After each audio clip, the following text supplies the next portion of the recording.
esa teoría funciona a través de mi aproximación empírica. Entonces, esa es una primera pregunta que uno como investigador debería hacerse. Si yo quiero hacer un aporte o lo que quiero hacer es comprobar o falsear una teoría. Sobre lo epistemológico, entonces es necesario hacerse la pregunta sobre cómo se construye el conocimiento, ¿cierto? Para garantizar un adecuado posicionamiento del investigador. Y eso es importante, ya lo vamos a ver en relación al método. Cuando yo me posiciono epistemológicamente, entonces me hago la pregunta sobre yo cómo considero que se construye el conocimiento. El conocimiento se construye de manera objetiva o el conocimiento está relacionado con mi injerencia como investigador en la realidad. Entonces, esa pregunta es relevante para situarme como investigador. ¿Yo hago parte de la realidad que estoy estudiando o yo creo que yo puedo aislar la realidad y verla de manera objetiva y neutral sin ninguna intervención? Esas, digamos, responder de una u otra forma de esas preguntas, pues marca el posicionamiento paradigmático y por lo tanto el posicionamiento primero teórico, luego epistemológico. Y las decisiones respecto de esas dos dimensiones, pues marcarán también las decisiones metodológicas, las decisiones respecto de los métodos, respecto de las estrategias, respecto de las técnicas, respecto de los instrumentos que escogemos para aproximarnos a la realidad, porque lo metodológico no es más que un camino que escogemos para aproximarnos a ese conocimiento.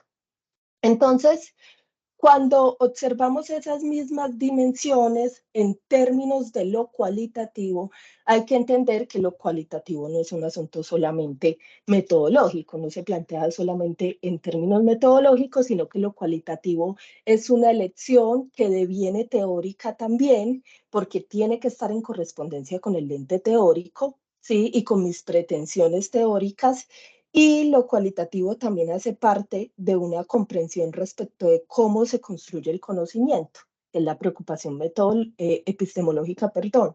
Cómo construimos el conocimiento y entonces cuando respondemos esa pregunta de cierta manera, pues lo cualitativo nos resulta como en el camino, ahora sí en lo metodológico, más adecuado para aproximarnos a esos problemas. Entonces, digamos que en términos epistemológicos, cuando uno selecciona el camino de lo cualitativo, por lo general, digamos que pues es el deber ser o el ideal, se parte de una concepción del conocimiento donde el conocimiento no existe por fuera de la sociedad, ¿sí? Entonces, creemos desde lo cualitativo que el conocimiento es una construcción social y además es una construcción histórica. Es decir, que el conocimiento no es posible si no hay personas. El conocimiento no es posible si no se lee desde la realidad social. Ese es un primer presupuesto y por lo tanto, desde lo cualitativo es muy complejo plantear que el investigador se va a aislar, ¿sí? Se va a aislar para leer el objeto. ¿Por qué? Porque se considera que el investigador es un sujeto social también que interviene en esa realidad que pretende investigar. Entonces, digamos que en lo metodológico, lo cualitativo, pues adopta distintas formas específicas para aproximarse a la realidad y para aproximarse a esos problemas sociales. Esas distintas formas, pues serán los métodos que permitan una lectura particular de esa realidad social y de los sujetos que conforman esa realidad social. Entonces, digamos que la entrevista, en síntesis, en este primer momento, se presenta como esa estrategia metodológica o como ese método, digamos, mediante el cual pues podría ser sencillo, adecuado, plausible acercarse a esa realidad social, a esa realidad que está conformada por personas y a esa realidad que además es compleja, ¿cierto? Que es una realidad que es difícil de matematizar, que es una realidad que es difícil, para la cual es difícil construir leyes o construir teoremas para explicarla y que más bien requiere ir a esos contextos, ir a esos casos específicos, ir a escuchar a la gente para poder entender. La entrevista en ese sentido, pues se configura como en un método privilegiado desde la investigación cualitativa y lo encontramos pues de manera muy común. Es muy común en la mayoría de las investigaciones cualitativas que se recurra a la entrevista en sus distintas formas que en un momento pues lo vamos a observar. Entonces, digamos que para empezar a ahondar en el tema de la entrevista, habría que plantear que esta es una conversación, fundamentalmente una conversación por lo general entre dos sujetos y es una conversación que se realiza a partir de una guía, ¿sí? De un instrumento previamente, digamos, diseñado o a partir de un tema en particular, en el caso, digamos, de un tipo específico de entrevista que en un momento les voy a explicar. La entrevista produce datos verbales, ¿cierto? Siempre a partir del método, de ese camino en el que nos aproximamos a la realidad, pues buscamos, digamos, recoger datos, ¿cierto? Recoger datos que luego vamos a analizar y de los cuales pues se van a producir los resultados de la investigación. Y en este caso la entrevista produce unos datos verbales, ¿sí? Derivados de esa conversación que por lo general también van a dar lugar después a unos datos, digamos, escritos derivados de la transcripción de las entrevistas, que es por lo general el método que se sigue para poder realizar el análisis. La particularidad de la entrevista, como ya se los mencionaba hace un momento, es que pone en el centro la voz de los actores sociales. Sí, la entrevista es una estrategia que escogemos cuando estamos convencidos en términos teóricos y en términos epistemológicos que es esencial ir a la voz de los actores sociales. ¿Para qué? Para entender sus contextos, para entender su historia, su trayectoria, qué piensan esos actores, cómo observan el mundo, cómo se observan a sí mismos. Cuando tenemos problemas de naturaleza social, donde los actores tienen un lugar privilegiado, pues para podernos acercar a la comprensión de ese fenómeno, entonces, pues la entrevista resulta ser un método privilegiado. Y en ese sentido, la entrevista está buscando explorar, digamos, entre comillas, escarbar, ¿sí? Remover cosas que permitan descubrir, que permitan aproximarse a ese fenómeno que resulta complejo, ¿sí? Que no es tan sencillo de esquematizar, de sistematizar. Entonces, uno podría plantear, digamos, la literatura pues lo plantea, al menos tres tipos de entrevistas, tres tipos grandes, grandes de entrevistas. La primera, el primer tipo de entrevista es la entrevista estructurada. La entrevista estructurada es una entrevista que está pensada para obtener información muy puntual, ¿sí? Y entonces las preguntas que diseñamos están muy definidas. Y en ese sentido eso establece un límite porque prácticamente lo que hace el entrevistador es tener un documento, seguir las preguntas al pie de la letra y garantizar que el entrevistado responda a esas preguntas, ¿cierto? Pero no se busca indagar más allá de lo que está en el documento. Las preguntas son un límite en el sentido de que eso es lo que buscamos obtener, la información que buscamos obtener. Este tipo de entrevista es muy común en, digamos, las investigaciones que tienen un lente teórico muy definido, quizás muy definido y un lente teórico que está muy, eh, digamos, con una teoría que es muy sólida, donde estamos de pronto buscando más validar la teoría, si la teoría, si un fenómeno está en correspondencia con la teoría. Y entonces, pues, es una entrevista, digamos, que tiene unos límites, pues, específicos. No creería yo que fuera como el tipo más común de entrevista, precisamente porque la entrevista estructurada podría asemejarse más a la encuesta, ¿sí? Que puede estar más en el orden de lo cuantitativo. Entonces, el segundo tipo de entrevista es la entrevista semiestructurada, que esta sí es muy común en la investigación cualitativa, quizás es el tipo de entrevista más utilizada. ¿Por qué es el tipo de entrevista más utilizada? Porque es una guía, se construye una guía con unas preguntas base que guían la conversación, pero no se busca que esas preguntas limiten la conversación, sino que la conversación siempre está abierta a poder ampliarse, ¿cierto? A que el entrevistador pudiera profundizar, pudiera ampliar en un elemento clave que observa. y eso en un momento también les voy a hablar de ello, es clave para la investigación cualitativa y para la coherencia teórica, porque cuando el investigador tiene en la cabeza la investigación y tiene en la cabeza la teoría, pues al escuchar al actor social puede, digamos, intuir un poco, es un asunto pues bien particular, puede intuir en qué debería profundizar.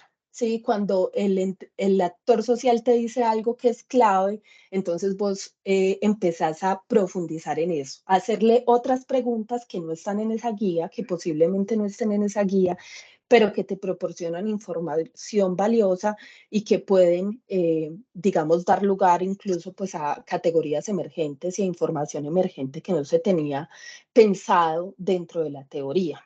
Entonces, hay unas preguntas, pero se puede dar lugar a profundizaciones dependiendo, digamos, obviamente de los intereses teóricos también y de la indagación eh, propiamente dicha pues, de la investigación. Y se puede ubicar también un tercer tipo de entrevista que se denomina entrevista en profundidad o entrevistas narrativas. Digamos que las entrevistas narrativas son una forma de la entrevista en profundidad. En la entrevista en profundidad, digamos que no hay una guía, no hay unas preguntas previamente establecidas, eh, pero sí hay un tema sobre el que se quiere conversar y es una entrevista, digamos, muy común cuando quisiéramos hablar con expertos en una temática. Eh, digamos, en mi caso, mi interés actual de investigación es la educación superior y si yo entrevisto a un experto en educación, pues entonces yo no estoy tan interesada en hacerle unas preguntas puntuales, particulares, sino más bien que él me hable del tema. Entonces hay un tema que puede orientar la entrevista y es la educación superior en Colombia, pero no necesariamente hay unas preguntas rígidas que el entrevistado tendrá que resolver. Entonces, las entrevistas narrativas son muy utilizadas, son un tipo de entrevista en profundidad y la entrevista narrativa habla de la historia personal de un sujeto, de un actor social. Entonces, cuando yo me acerco a fenómenos complejos, digamos, sociales o de una población. Estoy interesada en un fenómeno cultural, por ejemplo, en un fenómeno étnico, eh, y yo quisiera hacer entrevistas narrativas, historias de vida, entonces yo utilizo este tipo de entrevista para que la persona me hable de su vida, ¿sí? Desde un momento establecido hacia otro momento o incluso desde el principio de su vida hasta la actualidad. Bien, esos tres tipos de entrevista, digamos, eh, son posibles, ¿cierto? Los plantea la literatura y es muy importante que uno pueda definir cuál tipo de entrevista utilizar, pues dependiendo de sus intereses, ¿cierto? Dependiendo de sus intereses y de ese marco paradigmático del que les hablaba al principio, que relaciona lo teórico, lo epistemológico y lo metodológico. Bien, entonces, el instrumento propiamente dicho, a partir del cual es posible, digamos, la estrategia de la entrevista, es lo que denominamos guía de entrevista o cuestionario, pues también eh, lo llaman a veces la literatura o protocolo de entrevista, también lo llama la literatura. Esa guía de entrevista, pues es un documento, digamos, escrito, ¿cierto? Un documento que se debe elaborar para poder realizar el ejercicio. Entonces, yo aquí pues lo que traigo es como un ejemplo, digamos, de la estructura propiamente dicha de, de la guía de la entrevista. Usualmente tenemos al principio de la guía el título de la investigación. Es muy importante plantear cuál es el objetivo de la entrevista siempre. Siempre definir el objetivo de la entrevista y ese objetivo de la entrevista puede corresponder a un objetivo específico de la investigación o también puede ser, digamos, puede corresponder a un objetivo propiamente dicho de una subcategoría, por ejemplo, de investigación. digamos que podría ser mucho más concreto que un objetivo específico, pero siempre es vital plantearlo porque es un poco la brújula que le permite al entrevistador saber que la entrevista no se le sale de las manos, ¿sí? Y además porque es importante también planteárselo a la persona que estamos entrevistando, ¿cierto? Le hago esta entrevista con este propósito. Y allí hay que, digamos, ser muy estratégicos. Quizás, bueno, la palabra de pronto estratégicos no sea la más adecuada, quizás muy cuidadosos en el sentido de las palabras que utilizamos cuando nos acercamos a los actores sociales, porque las investigaciones, pues, por su carácter teórico y porque, digamos, hacen parte de un campo disciplinar, científico, etcétera, pues tienden a tener un lenguaje que es especializado y es necesario bajar ese lenguaje a los términos del entrevistado, pues para darle la posibilidad de que comprenda cuál es la valía de la información que me está proporcionando y yo que espero, digamos, conocer a partir de ese ejercicio. Bien, entonces el objetivo de la entrevista es vital, pues plantearlo en ese documento que denominamos guía de entrevista y también es vital establecer a quién va dirigida la entrevista, dependiendo precisamente de ese objetivo. Esa entrevista pues puede ir dirigida a unas personas de una población con unas características particulares o puede ir dirigida a un experto en la temática, etcétera. En todo caso, pues será ese sujeto, ese actor social, pues corresponderá con las unidades de análisis de la investigación, ¿cierto? Hoy mi preocupación son los estudiantes. Yo estudio el fenómeno de la educación superior, me preocupan en particular los estudiantes. Los actores sociales que me interesan son los estudiantes, que en el caso de mi investigación son la unidad de análisis, pero si yo estoy investigando la educación superior desde la perspectiva docente, pues entonces me interesarán los profesores. Sí, la unidad de análisis son esos actores que yo espero poder indagar. Esos dos elementos son vitales, pues plantearlos entonces en la guía y luego esa guía de entrevista tendrá, digamos, tres partes. En el cuerpo de la entrevista habrán tres partes. La primera es un momento introductorio, lo que yo denomino un momento introductorio, que es donde se puede escribir un guión para saludar al entrevistado y una introducción, ¿cierto? En esa introducción pues le contamos un poco de la investigación a esa persona con el propósito de darle contexto, pero también con el propósito de darle confianza. En la entrevista es muy importante esa relación que se establece entre el entrevistado y el entrevistador. Entonces, ese momento introductorio es un momento de darle confianza al otro para que el otro pueda hablar, ¿sí? Para que el otro se sienta tranquilo en esa interacción. Y también en ese momento introductorio se firma otro documento que es el del consentimiento informado, que es un documento, digamos que se establece pues por consideraciones éticas en la investigación y a partir del cual uno le da tranquilidad al entrevistado de que esa información es anónima, de que esa información es confidencial, de que esa información se maneja solamente por un grupo o por un investigador y que en ese sentido él puede sentirse tranquilo de hablar, ¿sí? Porque muchas veces en estos problemas sociales, en estos fenómenos sociales, pues la información tiene que ver con la vida de la gente y la gente pues muchas veces no se siente cómoda. La interrumpo. Rogamos a todos los asistentes mantener cerrados sus micrófonos, por favor. Hay un micrófono abierto. Muchas gracias. Bien.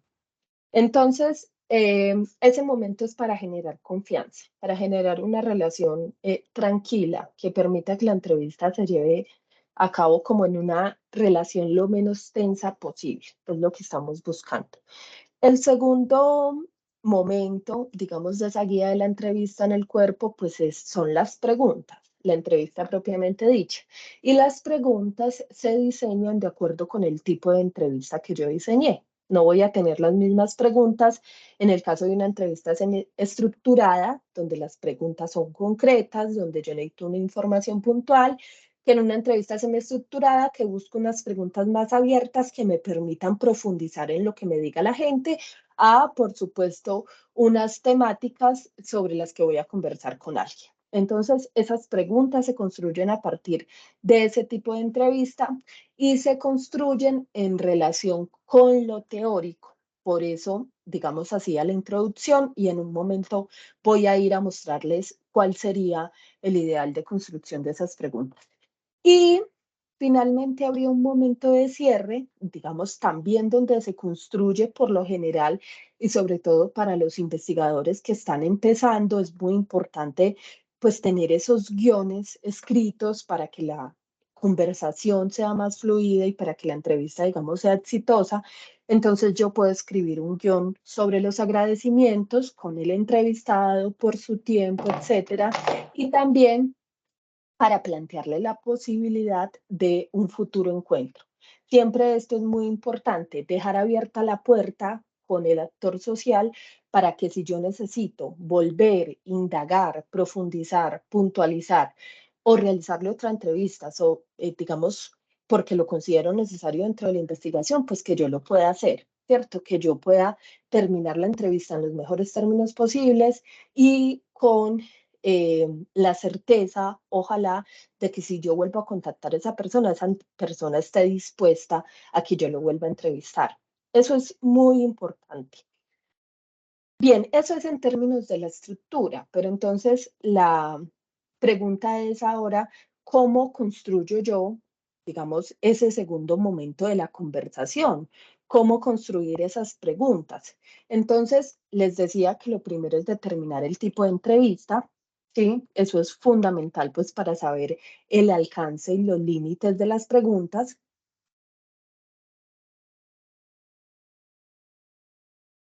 También, digamos que esa elección del tipo de entrevista está en relación con el tipo de investigación, que es otro elemento metodológico, ¿cierto? No es lo mismo realizar una entrevista para una investigación de carácter exploratorio, de un tema nuevo, de un tema que se quiere explorar porque no hay mucha literatura, que realizar una entrevista para una investigación de carácter descriptivo que quiere caracterizar una realidad o que pensar una entrevista para una investigación de carácter comprensivo donde yo quiero ir más a fondo en la intelección de ese fenómeno. Es dependiendo del tipo de investigación, también las preguntas de la entrevista pues se ven tocadas. La segunda, digamos, consideración es si yo estoy haciendo teoría fundada o si yo tengo un lente teórico previo y hasta dónde ese lente teórico previo es flexible. Digamos, ¿cuál es la flexibilidad? ¿A qué me refiero con la teoría fundada? Hay muchas investigaciones que se plantean construir una nueva teoría. Y entonces esas investigaciones no parten de una teoría preestablecida, una teoría que ya existe, sino que ellos quieren ir a leer la realidad y a partir de los resultados construir una teoría nueva. Eso es muy común y en esos trabajos por lo general se parte de unos marcos conceptuales, no de unos marcos teóricos y por lo tanto digamos que eso influye en la construcción de las preguntas, porque aquí voy a tener unas preguntas que van a ser mucho más abiertas, que van a estar, digamos, muy dispuestas a explorar la realidad, ¿sí? A explorar la realidad y a ver el fenómeno que me dice. Entonces, aquí no hay una orientación teórica marcada desde el comienzo. Pero si yo tengo un lente teórico previo, si yo tengo una teoría preexistente con la que estoy trabajando, pues entonces esa teoría debería orientarme en principio a la construcción de las preguntas, ¿sí? Para poder leer el fenómeno a la luz de esas gafas que yo me he puesto y luego poder discutir con esa teoría, ¿sí? Entonces, esa definición pues también es relevante. Por lo general, digamos que en nuestros contextos trabajamos desde lentes teóricos preexistentes. Es como lo más común, ¿cierto? Lo que encontramos pues de manera mayoritaria. Son pocas las investigaciones en nuestro contexto que realizan en realidad teoría fundada. Entonces, si existe un lente teórico previo, las preguntas, como les decía, se construyen a partir de lo que denominamos unas categorías teóricas o unas categorías iniciales o unas categorías de rastreo de la información. Digamos que lo pueden encontrar con cualquiera de estas definiciones. Entonces, quiero ir a mostrarles un ejemplo de cómo sería ese ejercicio, pues para no dejarlo en abstracto. Me voy a salir de aquí. A ver si esto responde rápidamente. Y voy a ir aquí y les voy a volver a compartir la pantalla.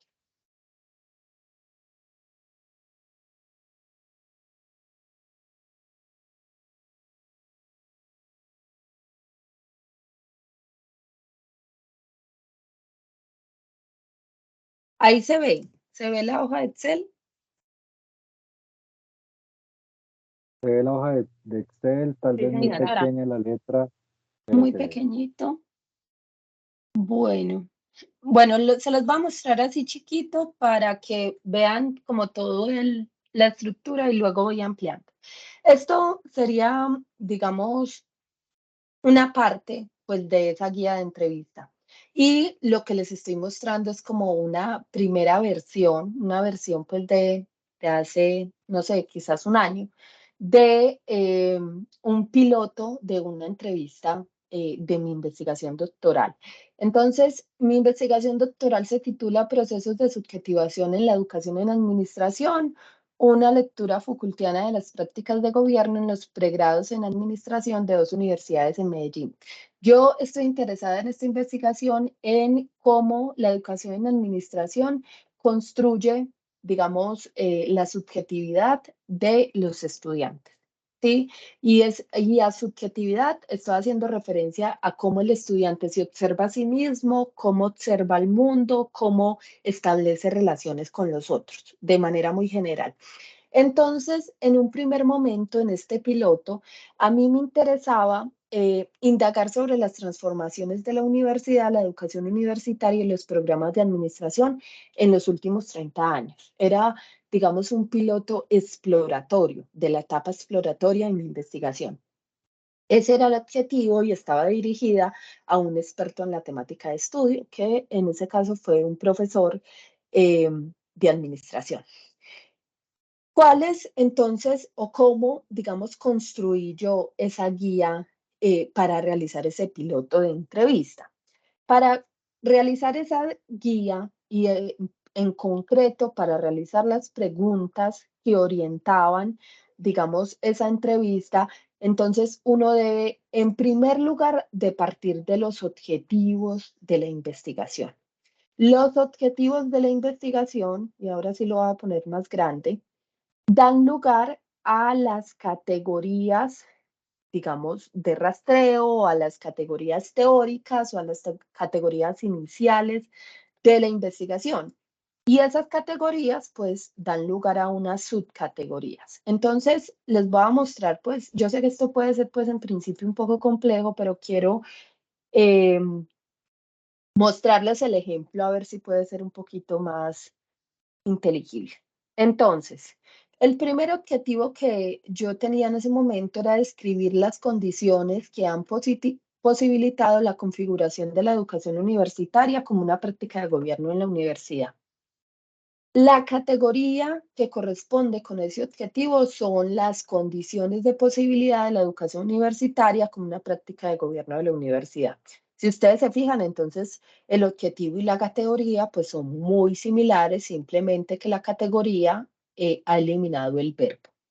Y las subcategorías que corresponden a esa categoría pues están relacionadas con esas condiciones de posibilidad que en ese momento se pensaban a partir de cambios en la racionalidad de la gente, en la racionalidad de la sociedad, cambios en lo económico, cambios políticos, cambios institucionales. Entonces, digamos que partimos del presupuesto de que si yo puedo encontrar estos cambios, ¿cuáles fueron estos cambios?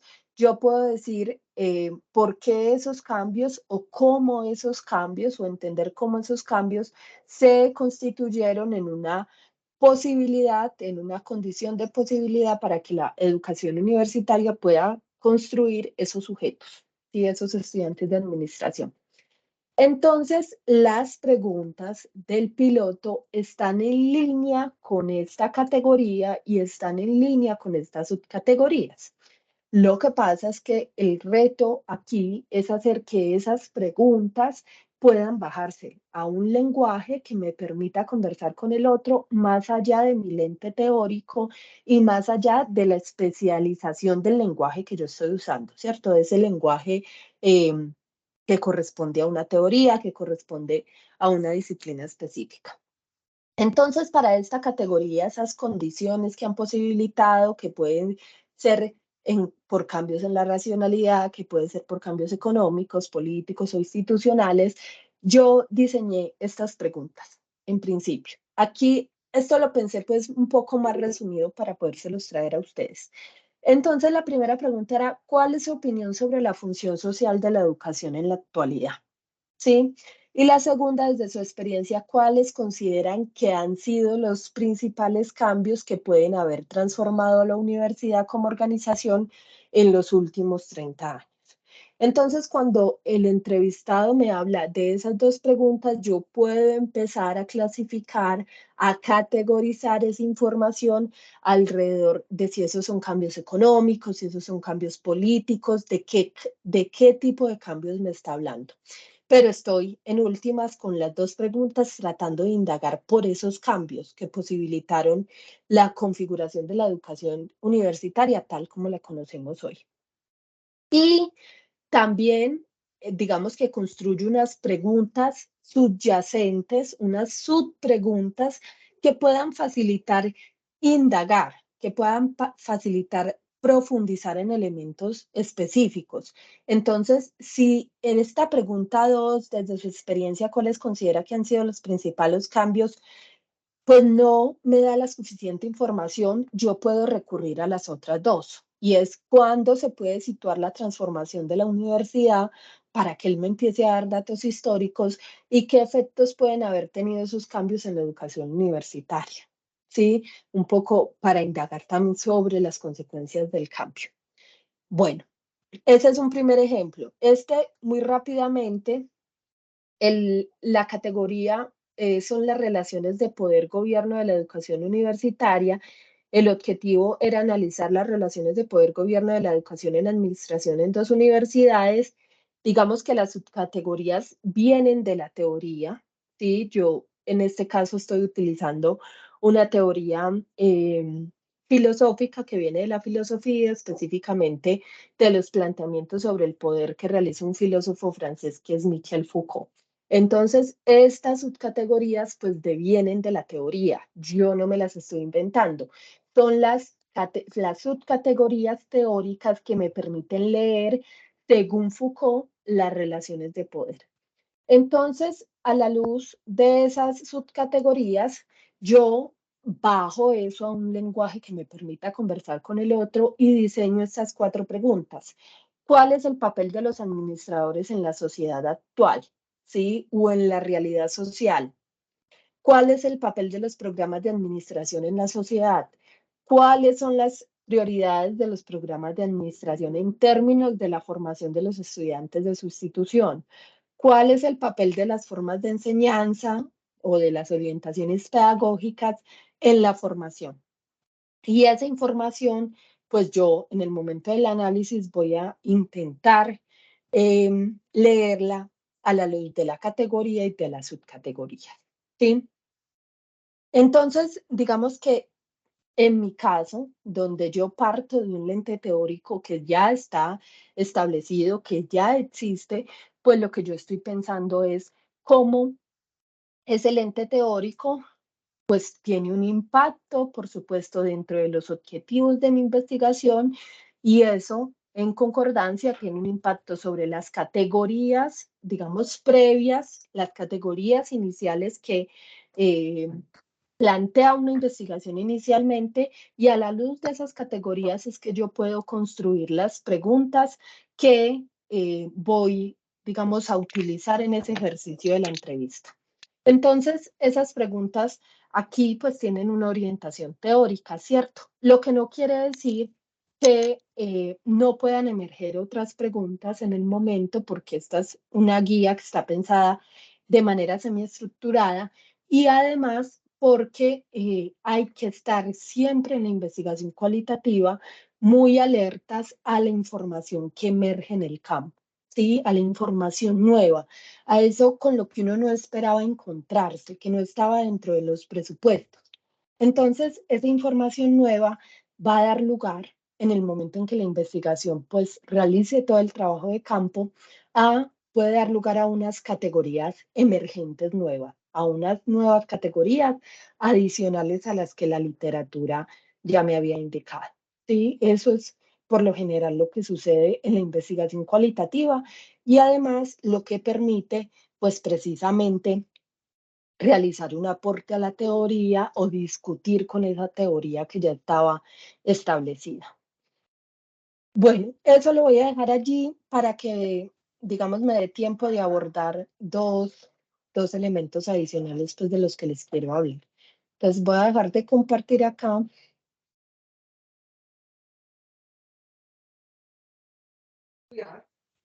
Porque la nada aprende uno.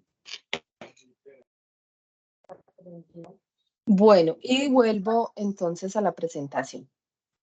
Entonces, digamos que después de tener la guía, pues lo ideal es realizar la entrevista, ¿cierto? Luego, pues habrá que decir también que es necesario realizar un piloto de la entrevista. Un piloto de la entrevista es una prueba, ¿cierto?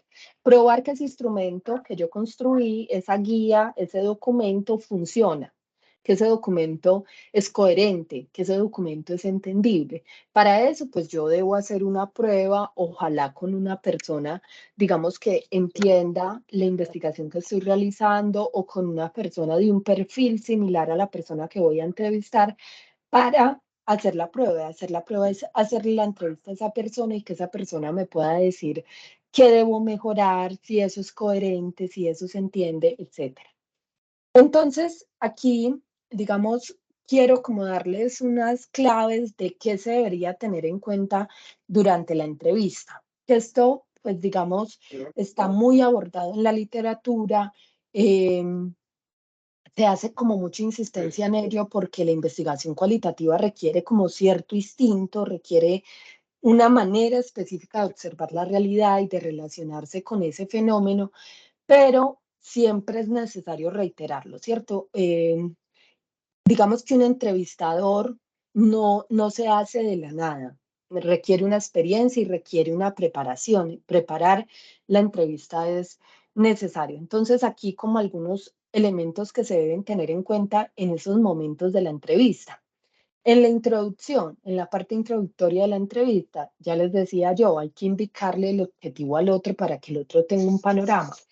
Hay que firmar un consentimiento informado, eso es absolutamente relevante en las investigaciones serias, con consideraciones éticas, mucho más en los ambientes institucionales que tenemos hoy. Y esa posibilidad, como les decía ahora, es un momento para generar confianza y tranquilidad con el otro. Y también el consentimiento informado, pues incluye decirle al otro que me dé la autorización para grabar la entrevista. Grabar la entrevista es fundamental porque es lo que me va a permitir luego tener los datos para analizarlos. Lo cierto es que en muchos casos, con entrevistas con actores clave, con actores privilegiados, puede ser que yo no pueda grabar la entrevista o que no me den autorización para grabar la entrevista, cuando la información puede ser muy sensible, cuando es información confidencial en una organización. Y en ese caso, pues el entrevistador, digamos que enfrenta una situación que es compleja de manejar, pero que va a requerir que haga uso de todas sus habilidades para tomar nota, ¿sí? Para tomar nota y registrar todo lo que pueda en el momento de la entrevista.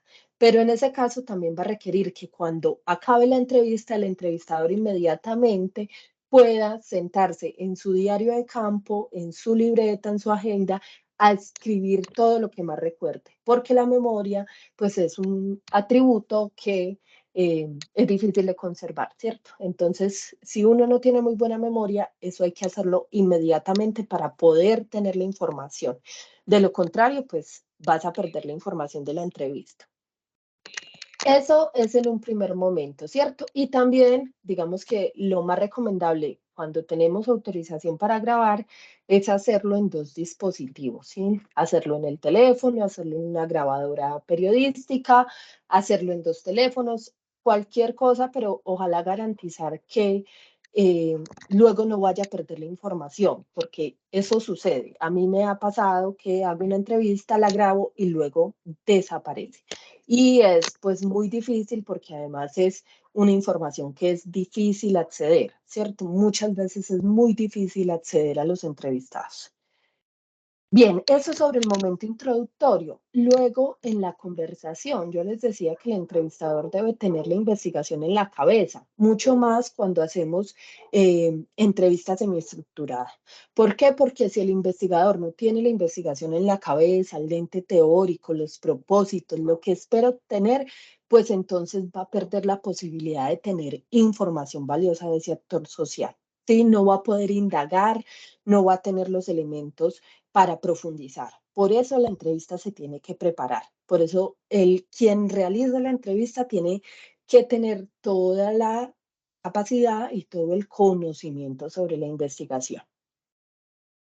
En la conversación, pues siempre, digamos, mantener esas alertas allí de indagar, de profundizar en aspectos clave.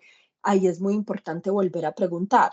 Sí, preguntar de otras formas. Yo ya tengo una pregunta en la guía, pero ¿cómo busco yo otra forma de hacer la misma pregunta, pero bajo otras palabras, para que si bajo la primera forma no me contestaron, me contesten bajo la segunda? O pedirle a la persona que me dé más información o que profundice en un elemento en particular que me llamó la atención. Luego hay que saber también leer los límites del otro, ¿sí? Las entrevistas, por lo general, uno las realiza a una persona que no conoce, ¿cierto? Y eso, pues, por supuesto, las relaciones humanas son complejas, siempre, por lo general, hay una prevención del otro sobre qué me va a preguntar. Entonces, hay que leer los límites en el otro en el sentido de que si yo le pregunto y no me contesta y le vuelvo a preguntar y no me contesta y le pido que profundice y no lo hace, pues entonces hay que entender que por alguna razón el otro se encuentra incómodo frente a eso y en ese marco hay que tener una actitud de mucho respeto porque el otro puede estar hablándome de una situación que es muy difícil, que lo afecta emocionalmente o que riñe, digamos, con su privacidad, con algo que él no quisiera contar. Ahí hay que saber leer esos límites y tener también una actitud de mucho respeto. Y adicionalmente, pues también, aparte de que si puedes grabar, pues lo ideal es también tomar notas de lo que puedas encontrar relevante de ese momento y que luego quizás no te acuerdes. Es muy importante el gesto del otro, ¿sí? La actitud del otro. Yo a veces escribo, está prevenido, está preocupado, no quiere responder, está distante, marca un límite, ¿sí? Me hizo mala cara. ¿Cómo sabemos empezar a describir los gestos del otro? Porque eso, pues en la investigación social, en la investigación cualitativa es muy importante para el análisis. Y finalmente, en el momento del cierre, pues entonces eh, es importante preguntarle al otro si quisiera agregar algo que no le pregunté, ¿sí? Muchas veces el otro habla, quiere hablar, está interesado en hablar o la entrevista le ha generado interés o le ha recordado algo, etcétera, y puede que yo no le haya preguntado algo que le esté interesado en plantear y es importante como un ejercicio de reconocimiento con el otro, preguntarle si quiere agregar algo más, pero también como un ejercicio, digamos que es valioso para la investigación porque puede ser que esa información me pueda dar luces sobre un elemento que yo no había visto. Y también pedirle al otro recomendaciones, ¿cierto? Recomendaciones sobre futuras entrevistas o recomendaciones también en el sentido de otras personas para entrevistar, ¿cierto?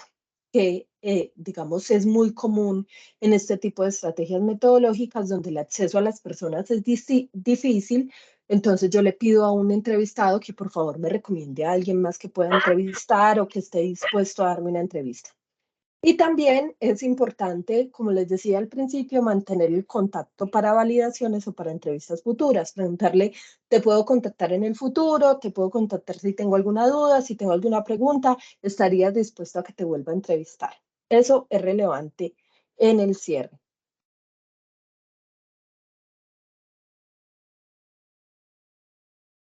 Bueno, y finalmente, digamos que otros elementos que son relevantes pues en ese ejercicio de la entrevista o en la planeación, en el análisis, etcétera, son estos, que quisiera pues también tocarlos muy rápidamente. Lo primero es a quién entrevistar, ¿cierto? A quién entrevistar depende de la unidad de análisis y eso depende de los objetivos de la investigación, del tipo de investigación, del lente teórico, del posicionamiento epistemológico. Entonces, el objeto de estudio, pues es un determinante clave, ¿cierto? Yo que estoy investigando.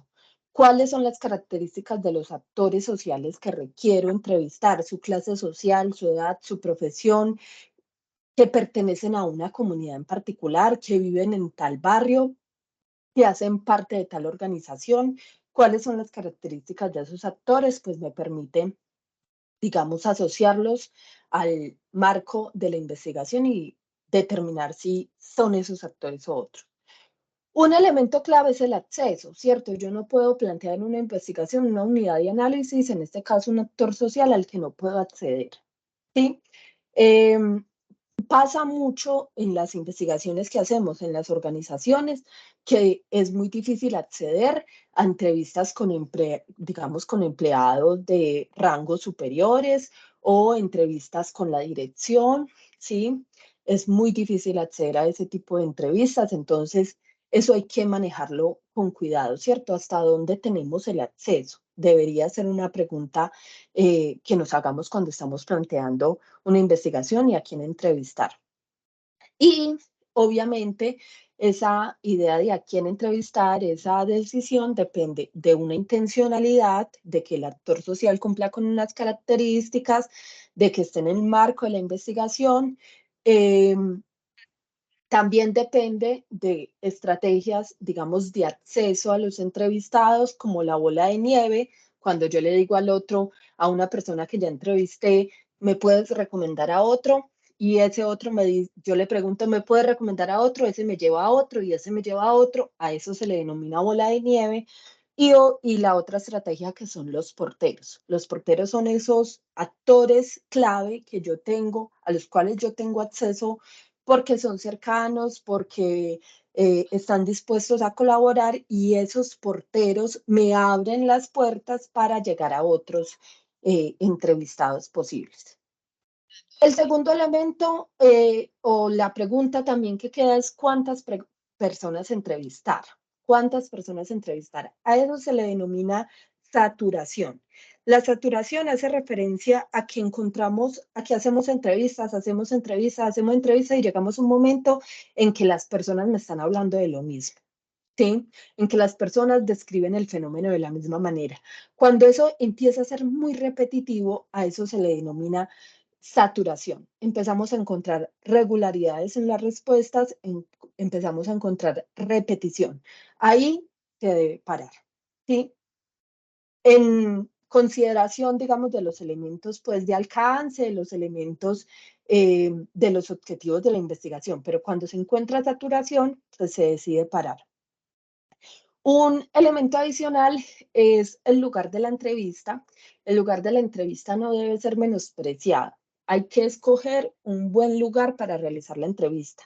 Ojalá hoy, digamos que las entrevistas se pueden hacer de esta forma, pero digamos, si me preguntan a mí, yo siempre voy a pensar que es mejor hacer las entrevistas de manera presencial. ¿Sí? El contacto con el otro, la relación que se establece con el otro es absolutamente distinta si lo hacemos por este medio, si lo hacemos presencial.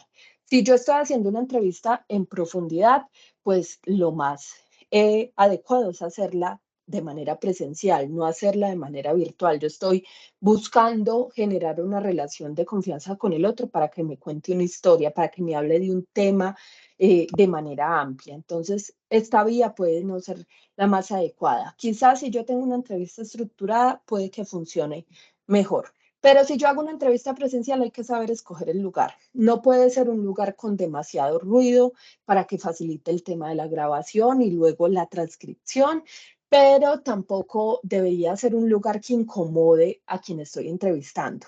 Si yo estoy entrevistando a un empleado de la empresa, pues sería ideal no entrevistarlo en la empresa para que eso no genere una situación en la que él pueda estar incómodo porque lo observa un jefe, porque lo observan los compañeros, etcétera, cualquier cosa. Si yo estoy entrevistando a un profesor, pues habría que garantizar condiciones para que no lleguen a tocarle la puerta en la oficina o para que un estudiante no llegue a hacerle una pregunta, ¿sí? No hago una entrevista en un pasillo por donde pasa mucha gente, por donde pueden haber muchas distracciones. Hay que buscar un lugar tranquilo, un lugar silencioso y sobre todo un lugar que le permita tener tranquilidad al otro. Y finalmente el tema de la transcripción que ya les mencionaba, y es que esos datos verbales que yo grabo, idealmente, debo transcribirlos, ¿sí? Debo transcribirlos, llevarlos al texto para poder analizar el texto, que es como la forma privilegiada del análisis.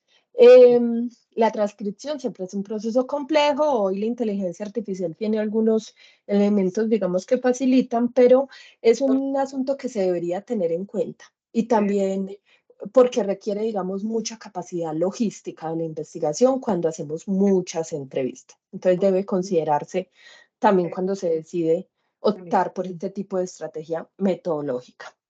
Bueno, me tomé muchísimo tiempo, pero yo creo que abordé los elementos, pues, como principales de la estrategia metodológica. Por aquí dejo mi correo electrónico. Cualquier cosa, pues, estoy a su disposición. Muchísimas gracias. Pues cuando vi ahora en las noticias que en estos días, yo dije, no, qué pesar. San Andrés, pues que es de los sitios más, digamos, Buenas, hola, les agradecemos cerrar los micrófonos, hay un micrófono abierto, muchas gracias. no, Profesora Marlene, adelante.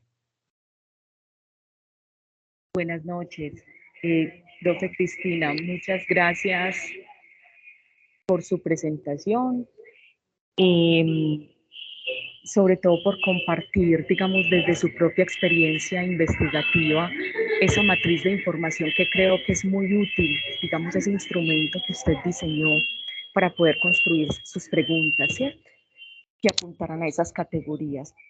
Yo tengo 3 inquietudes y creo que pues sería muy interesante. Yo estoy aquí con un grupo de estudiantes en el salón, cada uno está conectado desde su aparato, ¿cierto? Pero, y por eso pues hago como estas tres, tengo estas 3 inquietudes por si usted nos las puede como un poco ampliar.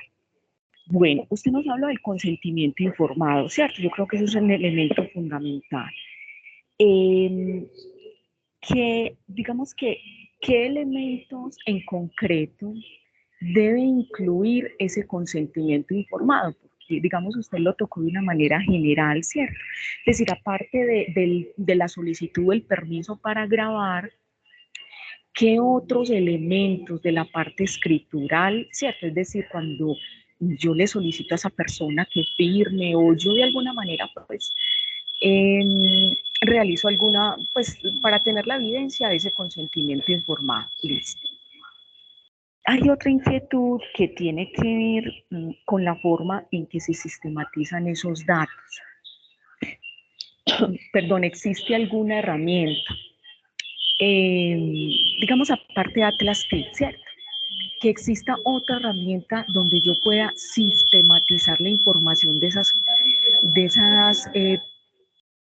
digamos, de los resultados de la entrevista y que eso se pueda ver reflejado, obviamente, a la luz de mis categorías de análisis, ¿cierto? Entonces, si existe una herramienta para yo poder sistematizar esa información. Y añadido a esto, profe, va la forma en cómo yo puedo mostrar esos resultados, ¿cierto? Porque cómo la sistematizo y cómo las presento si mi intención es publicar un artículo, someter un artículo a alguna revista. Entonces, ¿de qué forma que no sea solamente argumentativo, descriptivo, ¿cierto? Analítico, o sea, ¿de qué forma podría yo también como innovar con mi escrito para que eso se visualice de otra manera, que no sea solo la parte descriptiva y argumentativa? Muchas gracias, profe.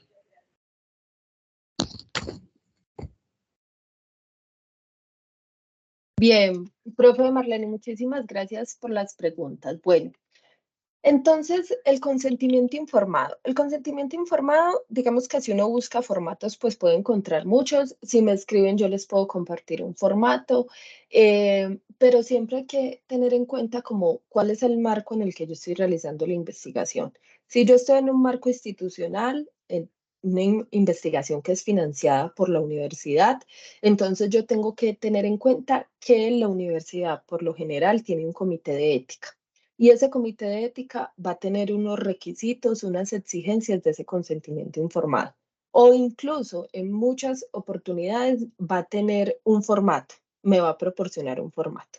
Pero en términos generales, ese consentimiento informado debe tener el título de la investigación, debe, digamos, tener los datos logísticos, institucionales de la investigación, si la investigación está financiada pues por la institución, digamos, bajo qué norma está financiada, bajo qué resolución fue la financiación, si está financiada por conciencias igual, digamos, eso en términos legales, pues quién lo respalda, dónde se realiza la investigación, quiénes son los investigadores. Es muy importante, pues obviamente, los datos del entrevistado, su nombre completo, su documento de identificación. Y es relevante pensar, bueno, digamos, en las investigaciones que hacemos muchas veces con estudiantes, pensar cuando los estudiantes son menores de edad. Sí, en esos casos en que yo puedo tener un estudiante que es menor de edad o un sujeto, un actor social que es menor de edad, hay que considerar que el consentimiento informado debería estar firmado por su tutor o por su acudiente o por sus padres. Sí, eso es importante considerarlo porque, digamos, legalmente uno no podría entrevistar a un menor de edad si no es con autorización de sus padres o su acudiente. Entonces, los elementos pues son fundamentalmente esos, además de indicar que la entrevista será grabada mediante formato de audio, que luego será transcrita.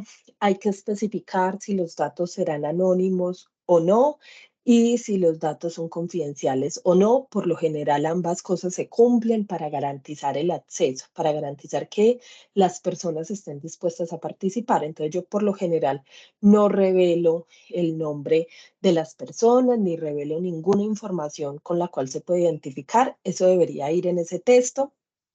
Y cuando yo hago investigación a partir de estudio de caso, por ejemplo, en el que yo tomo una organización o una universidad, etcétera, pues entonces yo debería indicar si el nombre de esa organización o de esa empresa va a aparecer en la investigación. ¿Sí? ¿Para qué? Pues para garantizar, digamos, la transparencia pues, de la entrevista, ¿cierto? Y que el entrevistado tenga todas las condiciones claras desde el principio. Y finalmente, pues se le solicita su firma con el número de documento.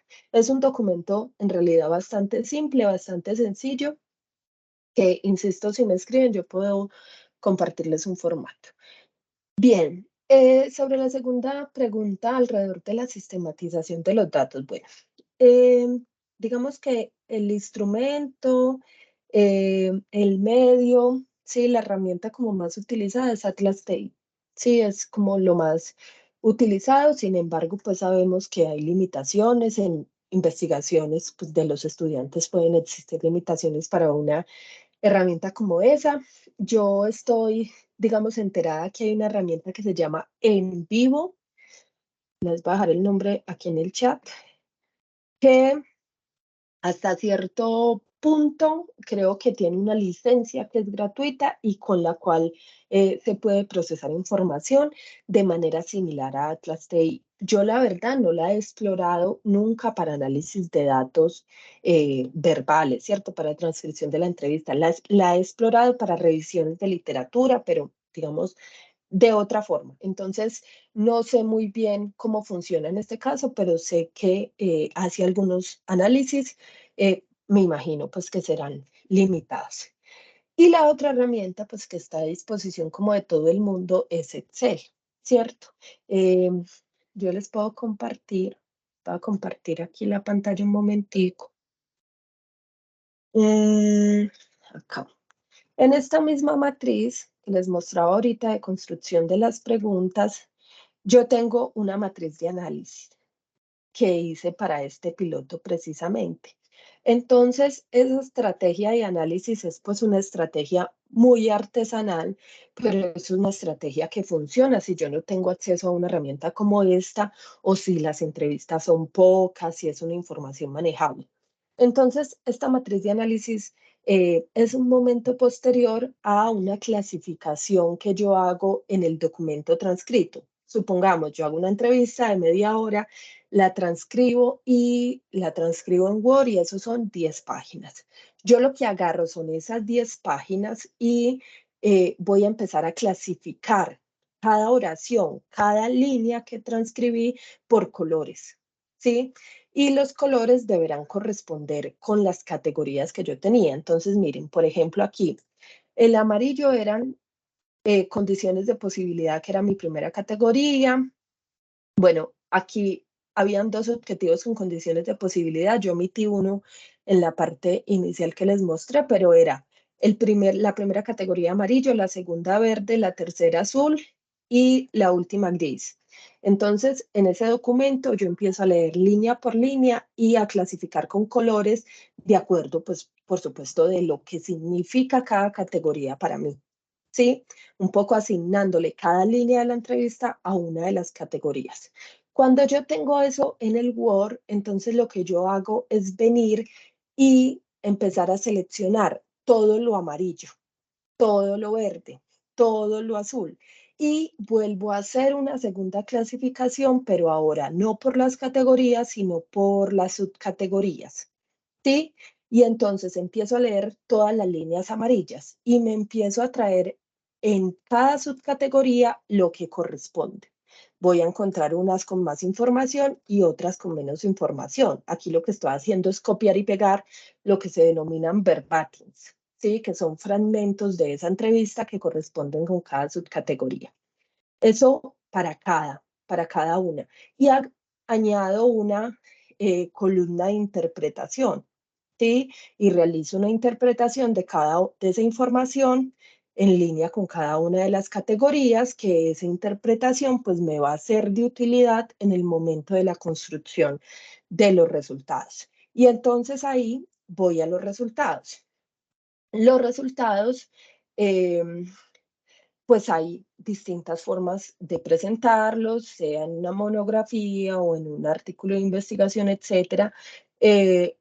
Digamos que es una decisión pues que depende del estilo del autor, que depende de las condiciones pues del texto, del tipo de texto. No es lo mismo en una tesis de grado, en una tesis de maestría, en una tesis doctoral cómo se presentan los resultados, ni tampoco cómo se presentan en un artículo.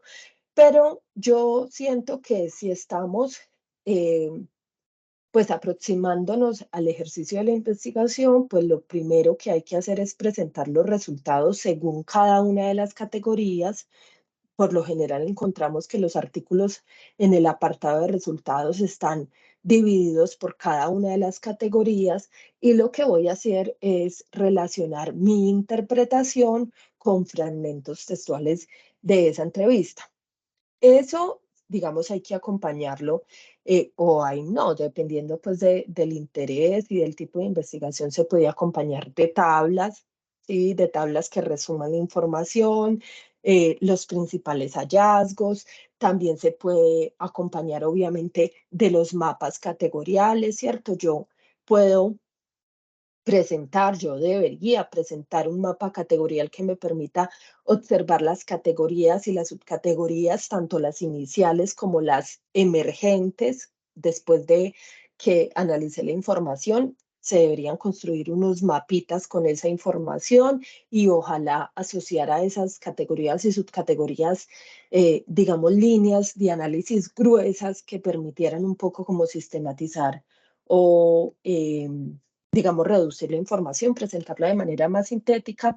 Y también es cierto que es importante en los resultados iniciar un ejercicio de triangulación con otras fuentes, porque usualmente no utilizamos solamente entrevistas, también podemos hacer observación o también hacemos revisión documental o podemos hacer etnografía, etcétera. La entrevista siempre va en relación como con otras estrategias metodológicas, entonces en los resultados intentamos triangular, comparar, mirar las similitudes y las distancias de los resultados que obtengo con cada una de las estrategias.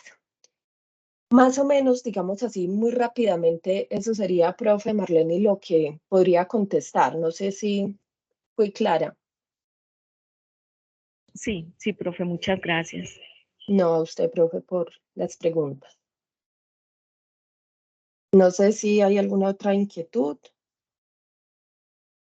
Bien, profesora Cristina, muchísimas gracias. Gracias por, digamos, el empeño y la atención a este ejercicio de formación. Siempre pues, con todos los invitados hacemos lo mismo, ¿no? Digamos, insistir en la importancia de los espacios formativos y también resaltar eso de la experiencia, ¿no? De eso, y lo decías en tu presentación, pues que se hace el investigador que hace haciendo, ¿no? Digamos, no en abstracto, y eso es importante, ¿no? Siempre, si hay algo, pues como rasgo distintivo de lo que hemos presentado en el seminario cualitativo, es que se expresa, digamos, se comparte desde la... Eso, muchísimas gracias para usted, para el semillero Comando y Contando, para la Fundación Universitaria María Cano, es un gusto pues tenerla en este espacio. Muchísimas gracias. No, a ustedes muchísimas gracias pues por la invitación y insisto en que cualquier inquietud pues estoy a su disposición. Hasta luego, muchísimas gracias. Hasta luego, Feliz feliz noche, noche. hasta luego. Hasta luego, feliz noche para todos, que estén muy bien.